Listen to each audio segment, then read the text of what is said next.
Menurut saya, hal itu yang tidak pernah diajarkan di kampus.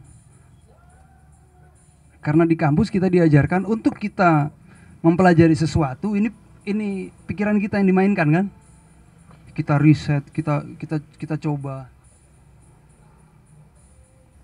Oh, rasanya enak sejuk. Oh, ini air berarti, gitu kan? Semuanya kita analisa dulu.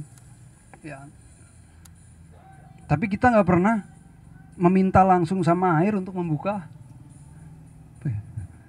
Karena secara filosofi, secara landasan dasarnya aja kita, menurut kita itu udah nggak masuk akal gitu. Mungkin menurut beberapa teman-teman di sini mistis.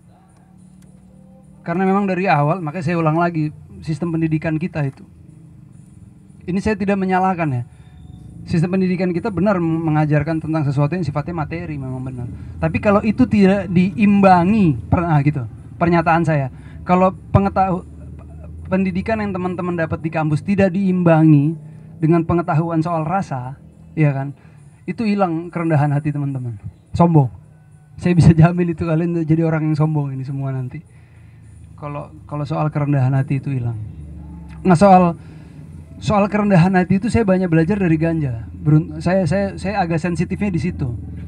Saya pernah satu ketika itu bisa sampai waktu saya habis coba pakai ganja, saya ngelihat ada bapak sama anak lagi benerin genteng itu di atas rumah.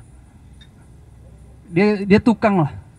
Di kompleks saya dia dipanggil tukang, dia dibayar untuk benerin genteng, tapi dia ajak anaknya. Saya ngelihat anaknya bantuin ngangkat genteng terus masang, sampai nangis saya.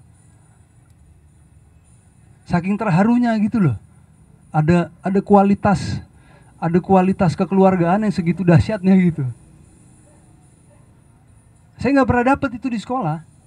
Untuk kita bisa merasakan energi yang dipancarkan sama orang itu di sekolah saya, saya sekolah di psikologi, itu bukan sesuatu yang penting di sekolah saya. Padahal di psikologi saya belajar mengenai perilaku manusia. Itu saya 5 tahun belajar soal perilaku manusia. Tapi saya nggak dapat. Saya dapat waktu saya pakai ganja. Nah, hal-hal itu yang terus kemudian menginspirasi saya untuk terus belajar kan. Terus untuk mengembangkan diri kan. Jadi saya menganggap segala sesuatu itu bisa jadi pelajaran gitu. Termasuk saya ketinggalan pesawat, hal-hal yang kayaknya goblok gitu, tapi buat saya jadi pelajaran. Banyak lah hal-hal yang goblok-goblok yang saya lakukan gitu sepanjang melakukan LGN ini, sampai pernah hutang, kita coba buat event sampai hutang 70 juta. Terus teman kita juga yang buat eventnya kabur, ya saya juga yang nalangin, akhirnya bisa lunas juga setelah beberapa tahun gitu, dibantu teman-teman juga. Banyak hal-hal yang lucu-lucu lah, nanti kalau mau diceritain lebih detail gitu. Tapi kemudian tidak lama, tahun 2014 itu Uruguay kalau saya tidak salah, 2013-2014 Uruguay itu tiba-tiba melegalkan ganja itu. Dan itu lumayan titik balik. Ada satu negara kecil memang, cuma 3 juta penduduknya. Tiba-tiba dia melegalkan ganja, dan itu membuat semua mata jadi melek kan. Jadi paling enggak waktu itu yang diceritakan sama LGN di Indonesia ke teman-teman lah, ke kampus-kampus kemana-mana, yang tadi dianggap itu enggak, ide yang bodoh, ide yang gila, ide yang terlalu jauh. Terus tiba-tiba ada yang melegalkan gitu, orang mulai melek. Terus 2014 Amerika, wah banyak deh. Sampai detik ini kan, sekarang 2019 kan, tanggal 1 Januari kemarin Thailand kan. Udah makin deket kan. Dari Amerika Selatan ke Eropa, ke Amerika, Afrika Selatan udah, jangan lupa. Afrika Selatan udah. Maroko sedang proses, ya kan. Kalau Cina jangan ditanya, itu produsen paling besar ganja. Cina nomor 1 di dunia. Terus tapi sekarang udah mulai turun ke Thailand, ya kan. Bentar lagi Malaysia. Dan barusan saya telepon teman saya yang lagi naik sepeda dari Belanda ke Indonesia lewat Filipina, dia bilang di Filipina juga udah mulai. Iya kan? Jadi ternyata yang kita pikirin, yang saya coba imajinasikan itu 10 tahun lalu itu, ternyata pelan-pelan mulai kelihatan gitu loh. Sekarang. Nah, sekarang bagaimana kita menempatkan posisi kita kan? di Indonesia ini gimana kita menempatkan posisi supaya kita anak-anak muda ini, yang entahlah kita dipandang negara atau enggak, kita nggak usah terlalu urus itu.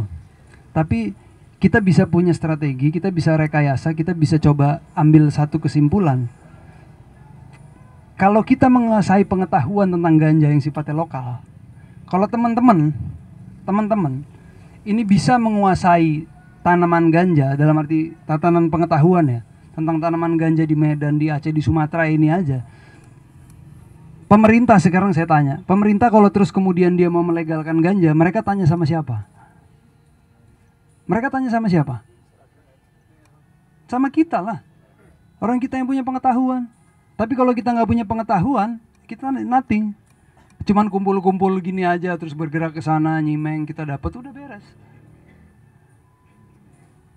Kita nggak dapat apa-apa. Tapi kalau kita punya pengetahuan, iya kan? Kita punya pengetahuan, kita punya organisasi, pengetahuan itu diorganisir. Mungkin jadi satu buku, jadi satu pergerakan, ya kan? Jadi satu perjuangan. Lah justru itu yang dibutuhkan sama pemerintah kita sekarang menurut saya. Dukungan dari rakyatnya. Untuk kita bisa melegalkan ganja, karena posisinya sekarang kan global, tadi kan saya cerita global kan? Dari atas global kan mendorong negara kita kan? Tapi dari bawah kita masyarakat juga mendorong. Kalau ini terjadi, mau nggak mau kita akan nggak lama lagi akan menemukan satu titik, ya kan? Satu titik di mana kita bisa punya kesempatan besar untuk benar-benar kita LGN yang mengelola tanaman ganja yang ada di rumah kita ini. Karena kita yang punya pengetahuannya, kita yang punya jaringannya kan gitu. Kalau masalah duit, kita hidup kolektif udah biasa. Kalau di Medan kita punya 100.000 orang misalnya, satu orang ngasih 1.000 aja, berarti kan 100 juta. Itu baru 1.000 gitu loh. Itu baru Medan.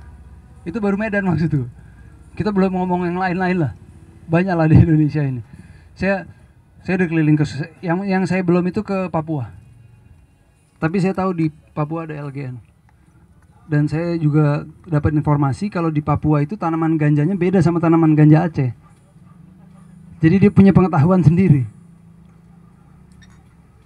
Dan yang lebih menariknya lagi, temuan histori saya itu ternyata yang dokumen tertuanya itu justru Maluku.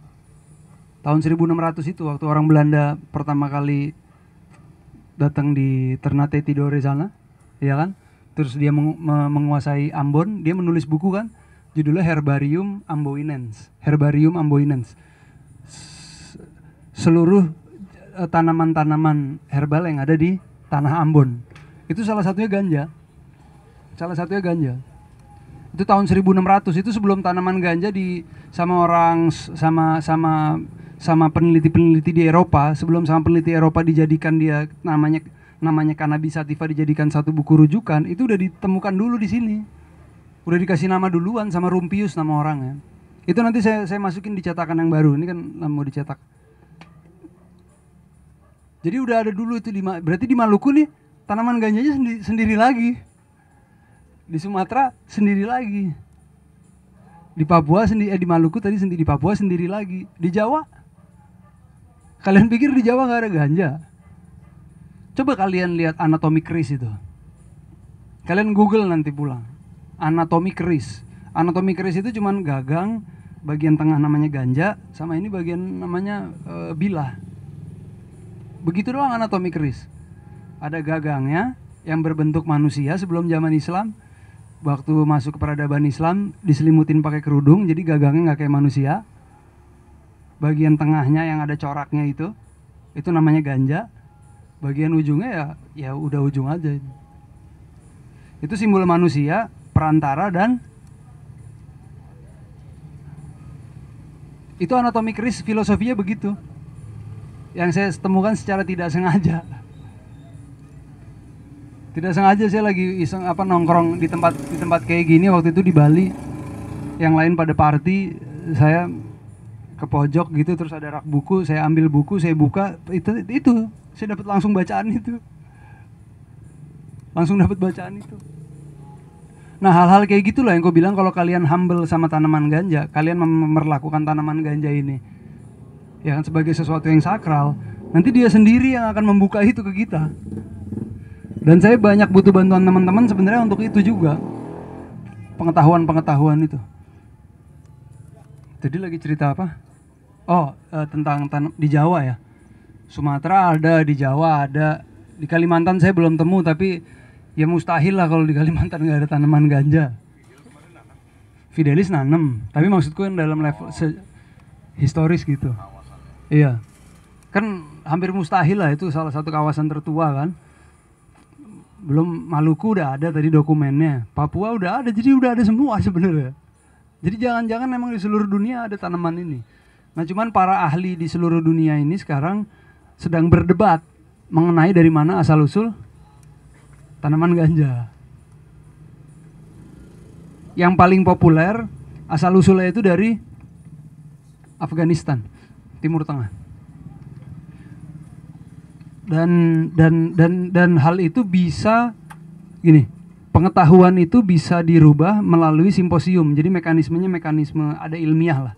Kalau kita misalnya ke depan menemukan bukti bahwa tanaman ganja di Indonesia itu ternyata lebih tua dari itu, kita bisa ajukan dan kita berdebat di simposium itu. Simposium itu tiap tahun, udah dari tahun 1900 awal. Kita nggak, orang Indonesia nggak ada yang pernah ikut, tapi soal ganja ini emang kita benar-benar dibodohi, dimatikan lah. Benar-benar kita dibuat nggak tahu lah soal ganja lah. Sebenarnya bukan soal ganja aja sih, soal pohon ketapang gitu mungkin kita juga nggak tahu banyak. Soal ini apa? Ini mengkudu bukan? Iya. Misalnya soal mengkudu ya kan kita mungkin nggak tahu banyak. Karena emang kita dikasih tahu pelajaran-pelajaran yang nggak penting kita ini selama hidup ini. Yang penting-penting kayak gini nggak dikasih tahu kita. Kan daripada matematika lebih penting kamu bisa nanam. Ngapain SD 6 tahun belajar matematika kalau kamu nggak bisa nanam? Cuma makan apa? Iya kan, hidupnya susah. Orang hidup susah karena nggak bisa makan. Jadi orang hidup susah karena nggak bisa nanam sebenarnya. Orang kalau bisa nanam nggak mungkin hidup susah. Nggak masuk akal. Jadi orang Indonesia hidup susah itu nggak ada sebenarnya. Aneh, ini makanan ini bisa ditanam di sini semua ini. Dirambatin di samping situ kayak nggak ada. Orang Indonesia hidup susah itu cuman jadi kita direkayasa aja pikiran kita itu, dibohong-bohongin aja. So kamu harus ini, kamu harus jadi itu, kamu harus gini gitu. Coba kamu bisa nanam, buktiin aja. Bahkan tanaman, makanya bahaya kalau orang Indonesia bisa nanam, bahaya udah gitu aja. Kalau saya boleh